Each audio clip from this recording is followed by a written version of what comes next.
Shar Margolis, Shar Communications Incorporated, and Shar Vision LLC do not endorse or offer for any purpose but entertainment the views of any guest or other expert on Shar Vision or UBN. I knew things before they happened from the time I was a child. At the age of 8, I saw a spirit at the foot of my bed and didn't know what it was. And in my 20s, I finally realized I had a special ability that could help others. I have learned that love never dies. There is a spirit world that can communicate with us, and we all have the gift of intuition. Join me, and together we will explore the possibilities of the unknown from beyond and more. This is Shar Vision. Hey everybody, it's Sunny and Shar, and today is January 22nd, 2021.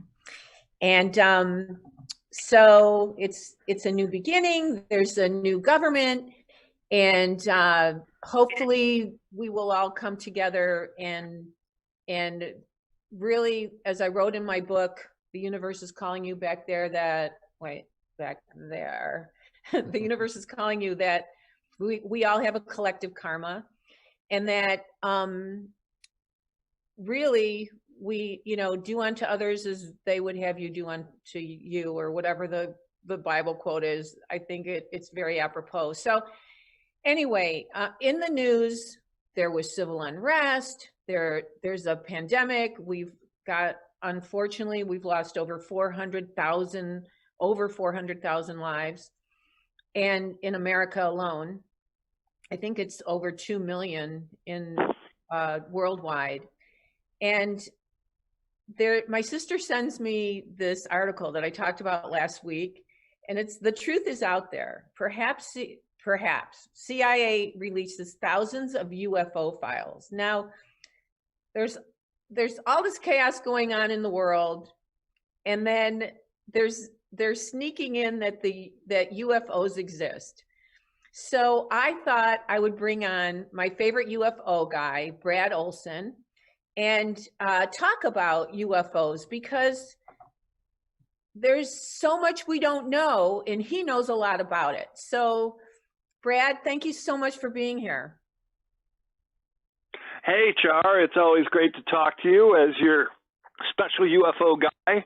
And wow, really big breaking news right? that has been dropped on us. It's kind of interesting, the timing and why now and what it's all about. These files that the CIA, literally thousands of files dropped by the CIA and now during all that's going on. Do you know what any of those files say at all, or are those released? I do, yeah. It's very interesting. It really runs the gamut, all the way from explosions in Russia town to first account sightings near Azerbaijan, to a whole bunch of government files, and the document dumps just as UFOs are on the heels of Congress in December requiring in their government funding bill at the end of December, which included a $900 billion coronavirus stimulus. They inserted it in there to say that the Secretary of Defense had to release a report on UFOs, although now they call them unidentified aerial phenomenon, which can also cover the gamut of what's going on. Wow. So do you know what I always think about? I always think about they have such advanced technology that there must, I've always been told through the years, through my spirit guides and the wisdom that's been given down to me, I'm not saying it comes from me, it comes through me, that the medicine of the future is electromagnetic energy medicine. And I always think that there must be some secrets or something that they must have that can help heal the planet in some way. I know there's good and bad UFO people, but do you know anything about that? The electromagnetic fields, yeah, as well as how it relates to healing or new medicine. They're called the med beds. And these are suppressed technologies. Well, suppressed just because they're so effective, they could essentially make standardized medicine as we know it obsolete. So, as we know, the big pharma and big medical are hugely funded and supporting lobbyists in DC to support their campaigns. Right. So these kind of technologies, if released, would have a devastating effect on these very large industries. But with the new promise, go ahead. Was going to say there's the Jasara and Nasara in this country are proposals to bring forth over 6,000 patents which have been withheld from humanity, also including free energy, but also medical technology and 0 point for UFOs. So I kind of think they're all tied together, Char. This data dump by the CIA of thousands of documents, sort of conditioning the public to get ready for some bombshell revelations, which may be right around the corner. And then the stock market, like, I mean, can you imagine if they brought technology to help us with energy, if they brought technology to help us with global warming, and medicine, like this coronavirus, the COVID-19. You know, I spoke to, I don't want to be a Debbie Downer, but I spoke to a healer that I very respect very much. He says this is not the last coronavirus that's going to happen in our world. Like that, this is just one for now. But I'm not saying he didn't say like it's going to happen next week or the week after or whatever. But the thing is that this virus keeps mutating and becomes more contagious. So do you think that there's information out there that can help heal our planet in any way? I really do. And it's been suppressed because the potential of these med beds and new breakthrough medical practices would mean that humans could live to be 200 years old. We could live a lot longer. We could live a lot healthier. We could even do age regression. Now, isn't it interesting when Billy Meyer met the Pleiadians or other ET encounters of benevolent ETs who look very much like us, very human-like, when asked how old they were, they would say they're in their hundreds, but they look like they're 30 years old. Well, and so this is part of the technology that they use. Well, two things I want to say. Number one, plastic surgeons are going to make a lot of money. Live till we're 200. Number two, I do know about the lost Lemurians, and that also live supposedly in the land under the land at Mount Shasta and other places. So, you know, are they energies or are they physical beings that are the lost Lemurians? Do you know? Well, I would propose that they're a little bit of both. They're inner-terrestrials living inside the Earth.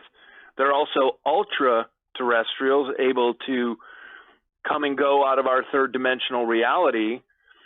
And they probably have craft that could fly interstellar journeys, so they're extraterrestrial as well.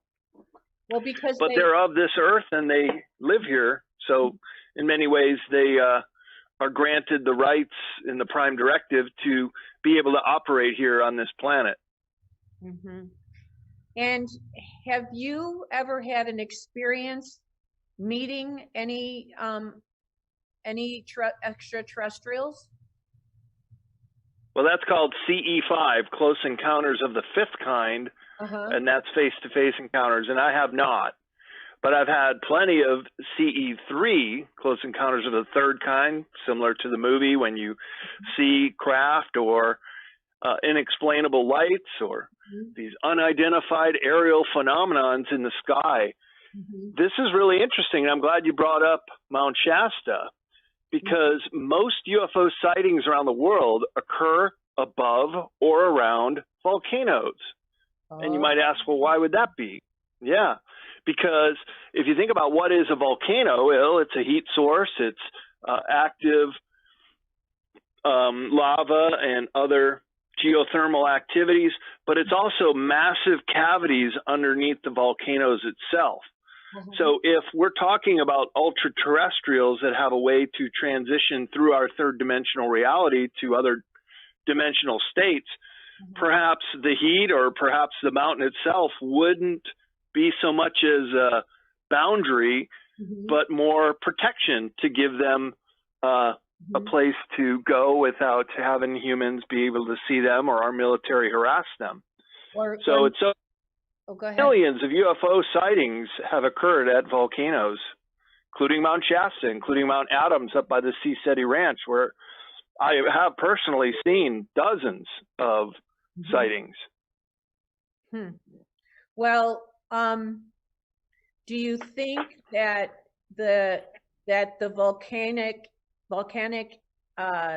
eruption gives them an energy that they can maybe fuel on? That's a great question, and that is presumed why they're attracted to volcanoes, is because they can charge their ships through this volcanic energy and use it in a positive way rather than burning them up and being rather detrimental for our crafts. If our planes were to fly into a volcano, for example, I'm sure they would burn up from the heat. But there are even videos of them showing a beam of energy going down to the volcanoes, so they're charging up directly, it would appear. Outside of Mexico City is one of the biggest volcanoes. It is active, and it's where literally millions of people have seen UFOs, so much so that they have a camera there filming all the time, and that's why I've seen this video of a ship charging up over that volcano. Wow. Yeah. But so you go down to you go down to Latin America. As I was in South America 2 years ago, Char, and the people down there really kind of take it nonchalantly. They're very accepting of the idea that UFOs exist and extraterrestrials are out there and even interact with the people. It's long been said that the people of Peru, who have museums with elongated skulls and DNA tests, have come back and said they're not human, and they're resolved to get this information out and totally fine with the idea that extraterrestrials live among us. I think in our country we've been conditioned, whether it be through the military or the media, to be afraid of YouTube or UFOs, and also with the mass media. You notice how almost all the movies we see about UFOs, it's invasion and destruction, and they're here to conquer us. But really, that's never happened, and they're probably here to observe us and hopefully see us get our act together down here and then befriend us. That would be the day I would love to see. I would love we can resolve our problems and sit at the table with them in Galactic Council. Well, even though it was fictional, E.T. Phone Home, E.T. was such a beautiful story. But the thing that I always believe is that the world runs like a battery. There's always a positive and negative charge. Just like I feel in the spirit world that there's positive and negative energies, and that it's important to stay protected. So I think our goal should be, being, ahead of the game. Which aliens are the ones that we can trust, that are kind, that do want to help, that are healing? Where are they? Which ones are they? Because there's different names of them, which I'm not familiar with, but the grays and whatever.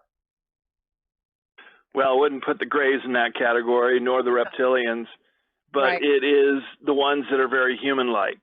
the ones who could walk down our streets and not even be recognized for who they are. They're the Pleiadians, as I mentioned, contactees with Billy Meyer, Syrians, Arcturians, and a whole host of others that have less of a hands-on experience with Earth. Now, you got to understand, we are very old souls. Many of us can even have past life experiences living off planet. And in fact, we are them and they are us. We're kind of like their kid brother who's still misbehaving down here on Earth and messing up the planet a bit, but they still want to see us succeed. They want to see us grow up and get it together. And I think we will eventually, hopefully without huge cost to the planet or the animals or to ourselves. Well, and if that were to happen, then we would reach a very glorious age. And I think that's part of what the golden age is all about. Like I have told my listeners that I believe that I lived on Mars in another lifetime. I know that sounds crazy to some people, but I do believe we live different lifetimes so that our souls can elevate to end up at the right hand of God. And I really believe I lived on Mars at one time, and they have found water on Mars, right? Oh, absolutely. There are poles on the north and south top. You can see there's huge amount of erosion from water that once existed on the planet. Problem with Mars is it lost its atmosphere, whether that was some kind of destruction from the inhabitants or something cosmic, giant meteorite hitting the planet. But Mars had once been a very Earth-like planet, and it still could be. It could be terraformed with new kinds of plant and tree species, and animal and insects could inhabit, and the atmosphere could be rebuilt. Mars could be a colony of Earth. Well, I speak at conferences, and I've met several members of the secret space program, including some who have lived on Mars themselves in this lifetime, in their 20 and back program. Oh, wow. As part of the secret space program, which is now the Space Force. So that's why it's such an interesting time right now, Char, is we finally have admission that the military is going to go into outer space, which I do believe they've been doing for decades now anyways, but now we might see the rollout of some very exotic flight technology. And I think that goes back to why there's this big data dump with the CIA. They're starting to condition people to the idea that we're not alone. You know, disclosure for a long time has been just a little drip, drip, drip.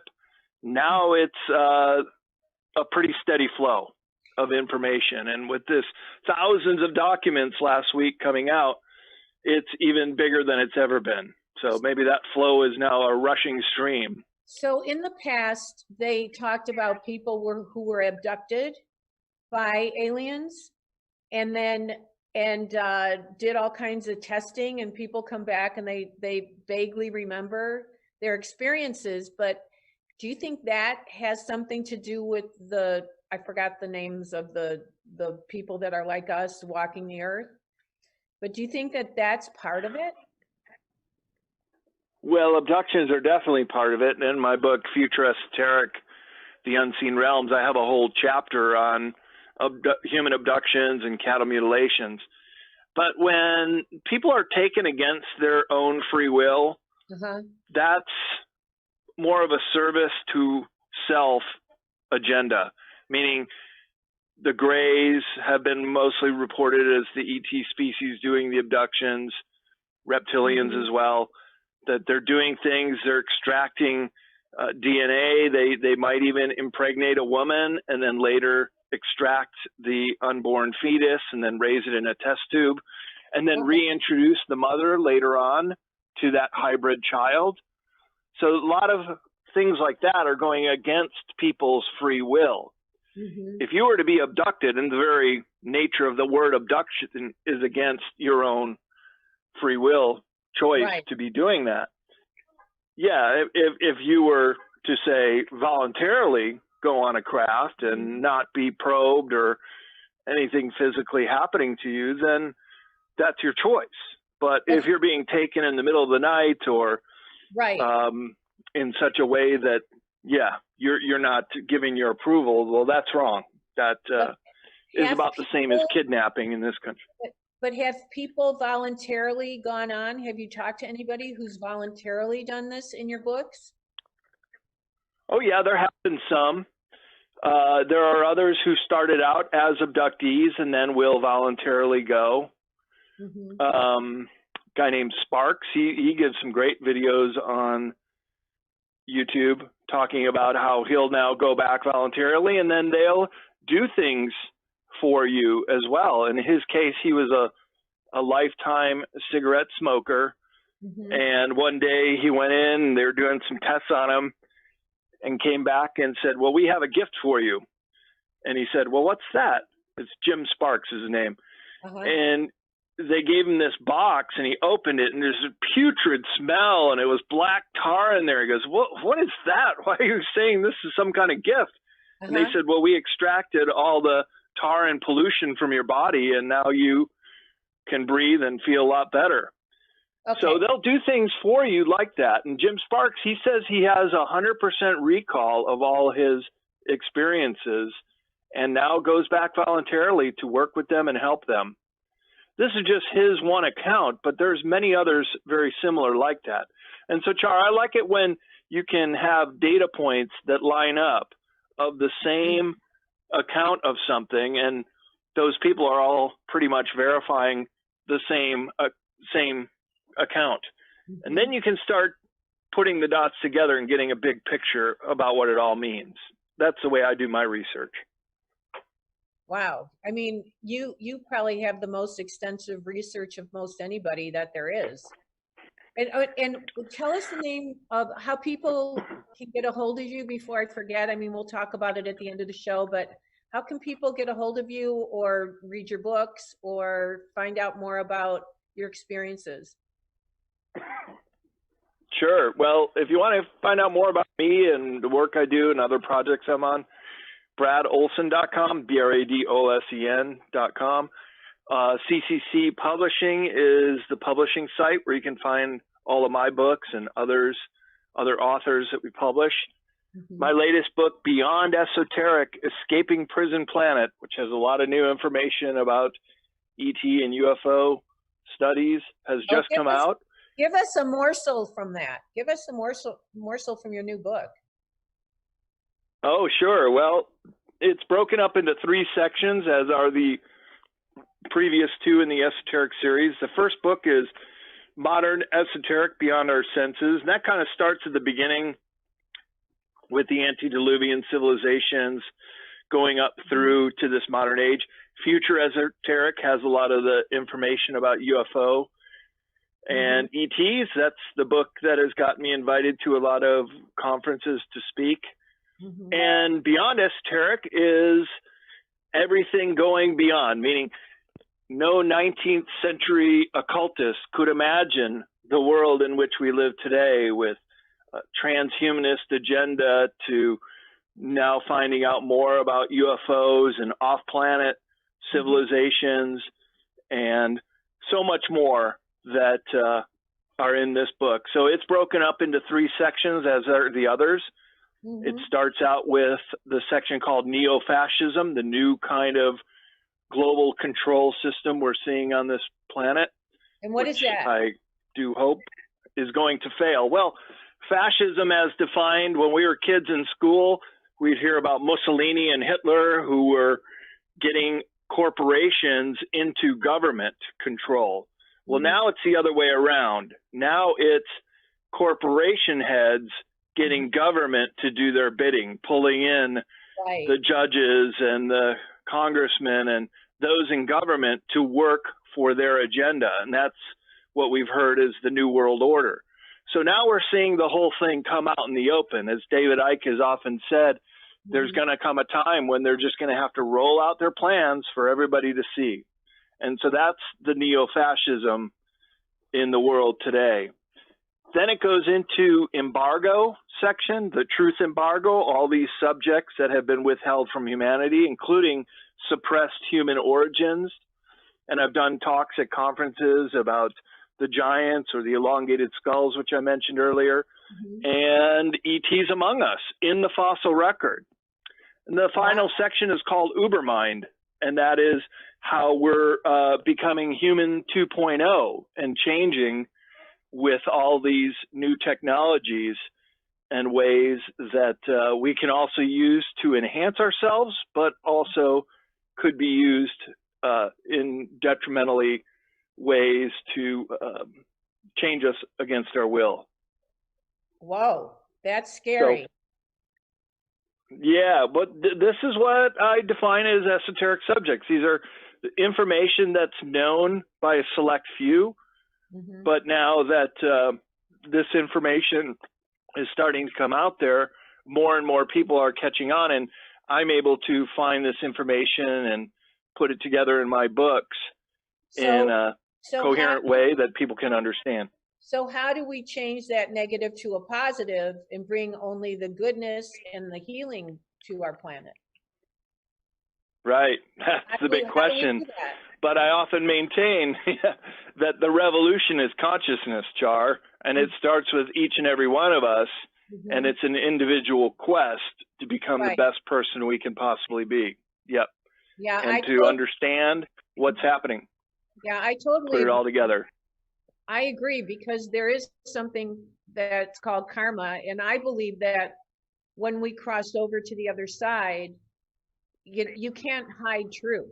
I mean, there are no, truth is truth, and there are no alternative truths. What is pure and real is real and right and honest.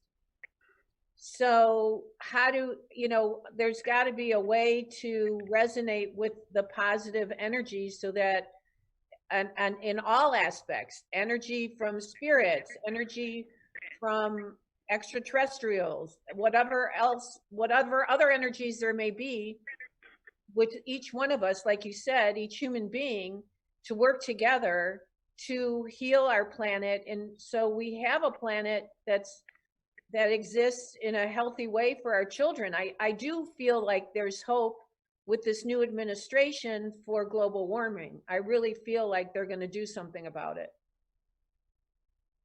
And it needs to be done. There's so many things that are happening in the world today, changing the whole chemistry of the planet, from the oceans being more acidified to global warming, as you mentioned, and many other things that need to be addressed. So yeah, let's hope there is a change in that regard, because we can't go on in this unsustainable way with species going extinct every year, to the degradation of the environment, which we all depend.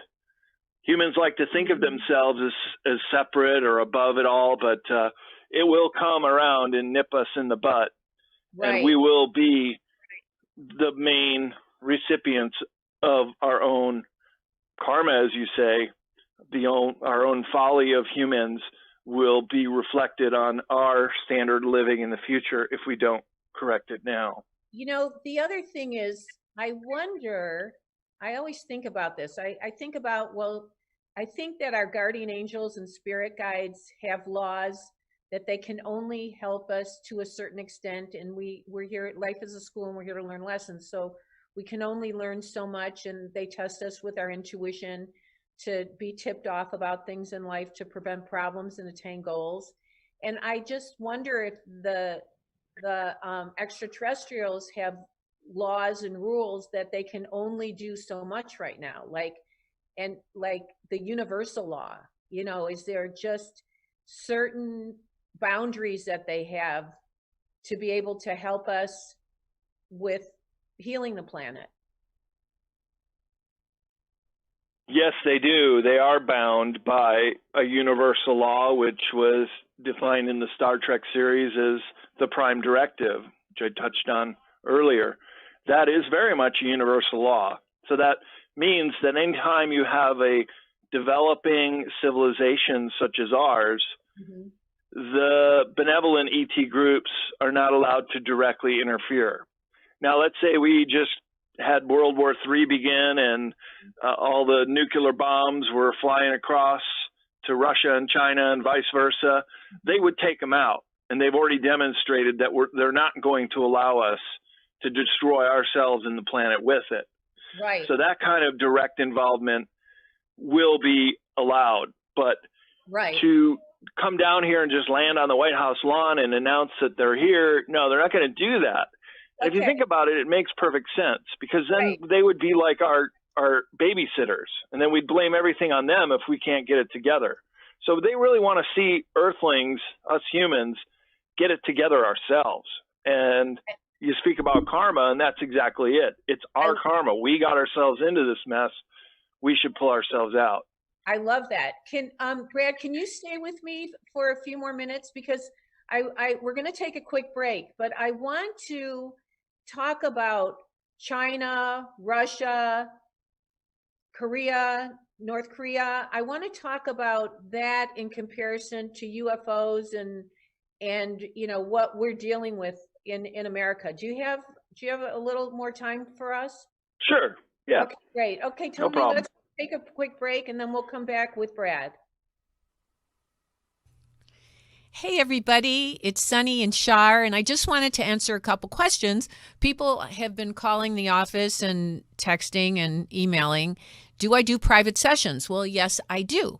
And I love reading for my clients. I do phone, Skype, FaceTime, and in person if we're in the same city.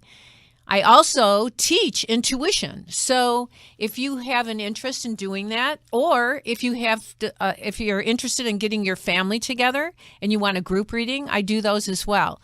So just call 248-909-2427, and I look forward to reading for you. Thanks. Okay, we're back. I know that there's a telephone number on the screen. Tony, you should really take it down because we can't take callers today because this is pre-recorded. So I just don't want people to be disappointed that they think they can call in today. Oh, Tony? It's not displayed. It's not. Okay, yeah. I was seeing it and I was going, oh my God, I was getting scared. Yeah. Okay, Brad. Okay, tell us if you know any information that Russia has, or China has, or North Korea has connected to UFOs. Wow, how much time do we have? They have a lot. They have quite a bit. Okay, but give us just a couple examples. That I would love to hear that. Sure. Well, the best is Russia, because right after the Soviet Union collapse in the late 80s and early 90s, right after Yeltsin declared the dissolution of the USSR, there was a period where you could show up in Moscow, the early 1990s, with a suitcase of hard currency and find someone who would go into the KGB office and bring you out anything you were willing to pay for. So, in fact, there was a great golden age of disclosure as it came out of what is now Russia, former Soviet Union, in the 1990s. So they have UFO recovery films shot from different angles, which would be very difficult to fake, by the way. They have alien autopsy videos, which are now out. You can find these on YouTube and do a search. And they also have information about what really happened down in Antarctica during Operation High Jump. Wait, as you know, I was in Antarctica. What really happened? About 2 years ago. Well, there it was Operation High Jump, which was led by Admiral Byrd himself and an armada of ships that were going down to confront the Antarctican Nazis in their claim of New Schwabenland, which is an area on globes. You'll see it as Queen Maud Land. It's directly below South Africa. And the Nazis had made a base there in the 1930s, and at the end of the war, took all of their UFO technology out of the Third Reich in Europe and brought it down there. Oh. As well as some of the top scientists. Right. So this came through to British intelligence and the U.S., who put together an armada, not only of U.S. ships, but some of our allies in World War II were part of it. And they were stationed just offshore in Antarctica and started to make some bombing raids on Base 211, or the New Berlin base. And I know exactly where this is located. Wow. In the New Schwabenland area near the Schumacher Ponds. It's these geothermal features which create, lakes that never freeze, that get warmer as you get lower instead of the thermocline, which normally happens at lakes, and giant cavities. Antarctica is the most volcanically active continent in the world. So you can imagine the great big domes underneath the ice that would exist with some of these geothermal activity locations. And that's exactly what the Germans found. So we were talking about volcanoes earlier. Well, they tapped into this free energy source as well and created a base. So during Operation High Jump, 2 months into a 6-month expedition, on the second day when our planes were flying over and dropping bombs, all those planes just went blip right off the screen. Those planes and the pilots have never been recovered. They just vanished. So shortly after that occurred, came out of the ocean a UFO. And we tried to shoot it down. There was a big confrontation, couldn't even come close. And this UFO, in a show of force, used a laser weapon, much like a directed energy weapon as we know today, and sliced one of our ships in half, sank it to the bottom of the ocean with a great loss of life. At that point, Admiral Byrd called off the expedition, and he was going back up through Chile.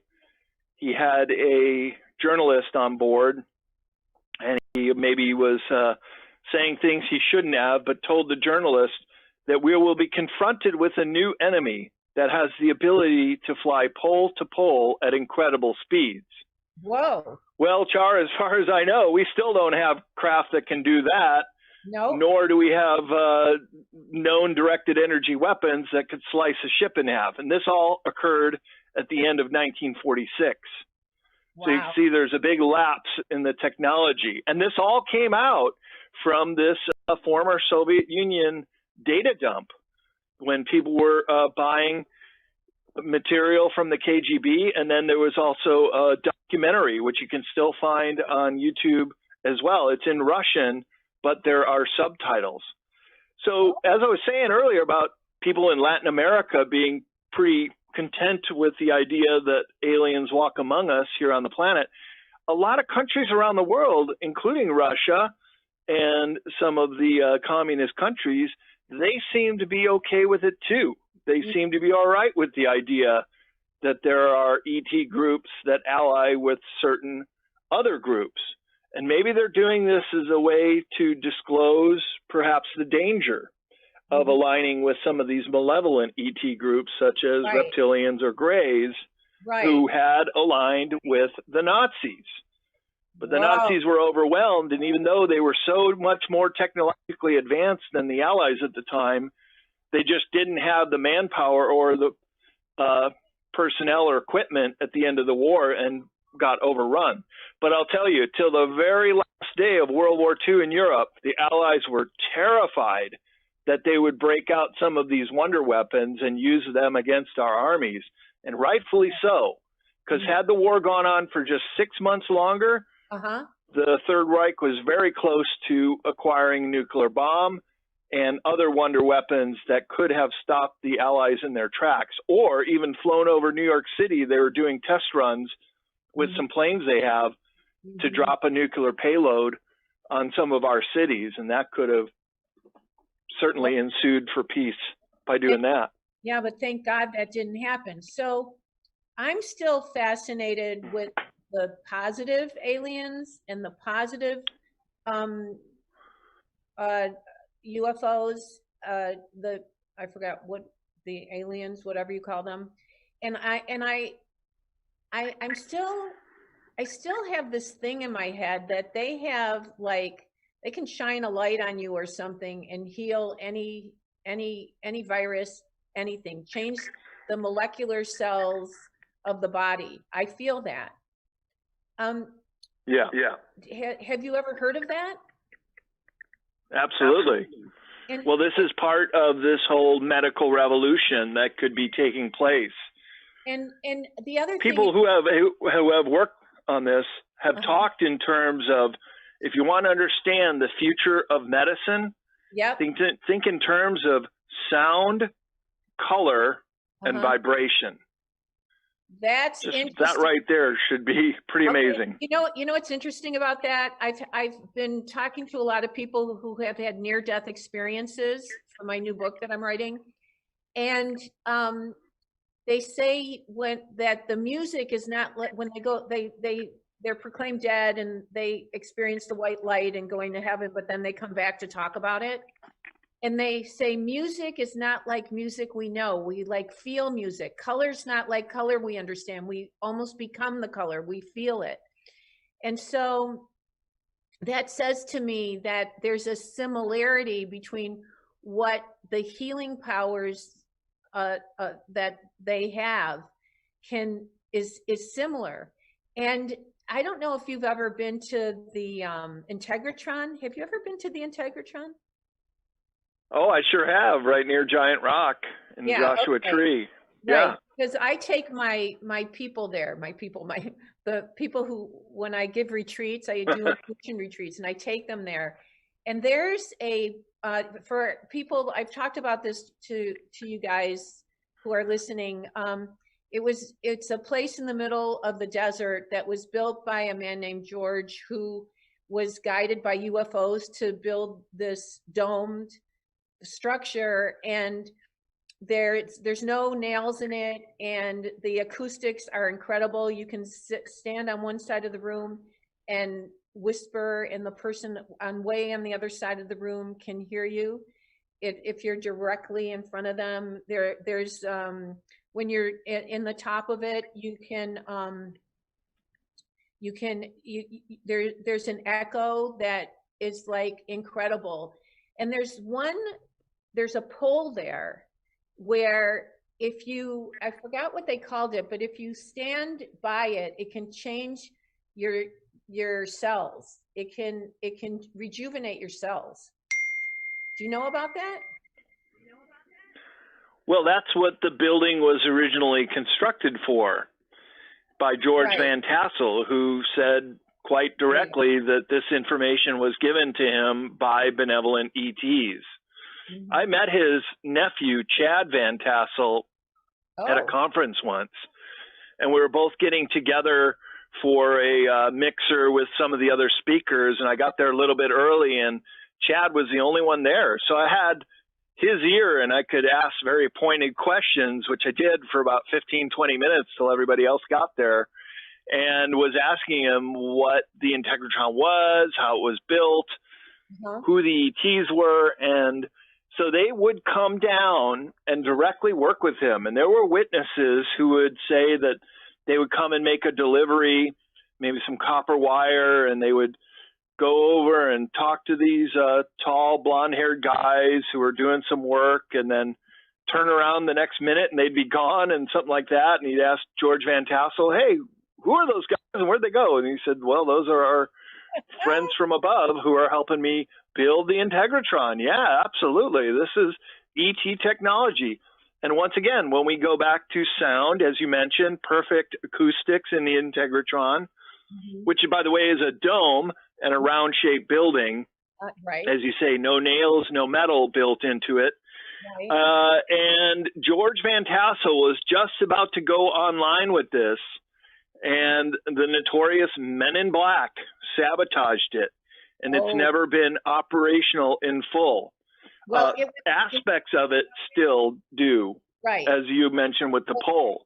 But what it would do is much like these med beds, that you would go inside the integratron, it would turn on, and it would create a huge amount of negative ions. And those negative ions could serve to regenerate your cells and even make you become a lot younger, to anti-aging. And this is probably why ETs that are hundreds of years old that look like they're in their 30s.